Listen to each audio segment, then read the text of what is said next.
एक साल पहले मैं मुल्तान से वापस लाहौर आने के लिए एक बस स्टॉप पर खड़ा था कि अचानक मुझे वहाँ एक रोती हुई लड़की दिखाई दी। तो मैं उसके पास गया और उससे रोने की वजह पूछी कि आखिर वो क्यों रो रही है। वो मुझे कहने लगी, मेरे अब्बू लाहौर में नौकरी करते हैं और थोड़ी देर पहले उनके दफ्तर से कॉल आई कि उनका एक्सीडेंट हो गया और वो लाहौर के एक अस्पताल में एडमिट है। मैं लाहौर जाने के लिए पिछले 1 घंटे से बस का इंतज़ार कर रही हूँ, लेकिन कोई बस नहीं आ रही। बस इसी परेशानी की वजह से मुझे बहुत रोना आ रहा है। उस लड़की की बात सुनकर मैंने उसे हौसला दिया कि आप परेशान ना हों, सब ठीक हो जाएगा, अल्लाह पाक सब बेहतर करेंगे। इतनी देर में बस आ गई और हम दोनों लाहौर के लिए निकल गए। मैं उसका ध्यान बटाने के लिए इधर उधर की बातें करता रहा और फिर लाहौर पहुंचते ही मैंने उसे अपना नंबर दिया और ये कहा कि अगर किसी चीज़ की भी ज़रूरत हो तो मुझे कॉल कर सकते हैं। फिर वो अस्पताल चली गई और मैं अपने घर आ गया। अगली सुबह मुझे उसकी कॉल आई, पर वो मुझसे कहने लगी मुझे आपसे मिलना है। तो मैं उससे मिलने के लिए एक रेस्टोरेंट पे चला गया। वो मुझे कहने लगी कि मैं मुल्तान में आपसे कुछ कहा था, लेकिन वो सब झूठ था। मेरे अब्बू अस्पताल में दाखिल नहीं हैं, बल्कि वो मुल्तान में हैं और बिल्कुल तंदुरुस्त हैं। मैं तो अपने घर से भागकर उस लड़के से शादी करने के लिए लाहौर आई हूँ, लेकिन उस लड़के ने मुझसे शादी करने से इनकार कर दिया है। मुझे उस लड़की की कहानी सुनकर बहुत दुख हुआ। तो मैंने उससे पूछा कि क्या मैं उसकी कोई मदद कर सकता हूँ। उसने कहा कि मैं यहाँ किसी को नहीं जानती और अभी अपने घर वापस भी नहीं जा सकती, तो क्या तुम मुझे कुछ दिन के लिए अपने घर रख सकते हो। मुझे उसकी हालत देखकर उस पर तरस आया, लेकिन मैं उसे अपने घर नहीं ले जा सकता था क्योंकि मेरी फैमिली उसको घर रखने के लिए कभी तैयार नहीं होगी।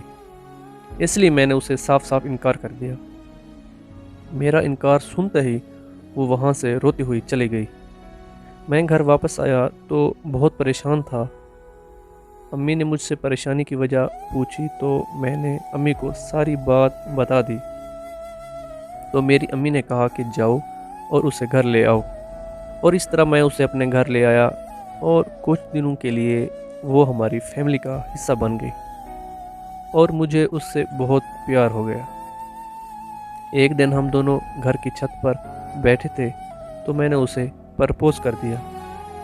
वो लड़की बहुत खुश हुई और मुझे कहने लगी कि इससे बड़ी खुशकिस्मती मेरे लिए क्या हो सकती है। उसने मेरा प्रपोज़ल एक्सेप्ट कर लिया। इस तरह हम दोनों की शादी हो गई और हम अपनी ज़िंदगी हंसी खुशी गुजारने लगे। एक दिन मैं ऑफिस से वापस आया तो मुझे मेरी बीवी ने खुशखबरी दी कि वो बाप बनने वाला है। उस दिन हम बहुत खुश थे, लेकिन उसी दिन हमारी खुशियों को नज़र लग गई। मैं मार्केट में घर के लिए कुछ सामान लेने गया तो मेरे भाई की कॉल आई मुझे कि फ़ौरन घर आओ। घर पहुंचा तो पता चला कि मेरी बीवी के घर वाले आए थे और उसे ज़बरदस्ती ले गए। मुझको समझ नहीं आ रही थी कि मैं क्या करूं। फिर मैं पुलिस स्टेशन चला गया और मैंने उन्हें सारी बात बताई। उन्होंने मेरी रिपोर्ट दर्ज कर ली और मुझे यकीन दिलाया कि वो मुझे इंसाफ दिलाएंगे और मेरी मदद करेंगे। एक हफ्ते बाद मुझे अदालत का नोटिस मिला जिसमें लिखा था कि मेरी बीवी मुझसे तलाक लेना चाहती है। ये पढ़ते ही मैं उससे मिलने उसके घर मुल्तान चला गया, लेकिन उसके घर वालों ने मुझे उससे मिलने नहीं दिया। फिर मैं वापस घर आकर अदालत की तारीख का इंतज़ार करने लगा।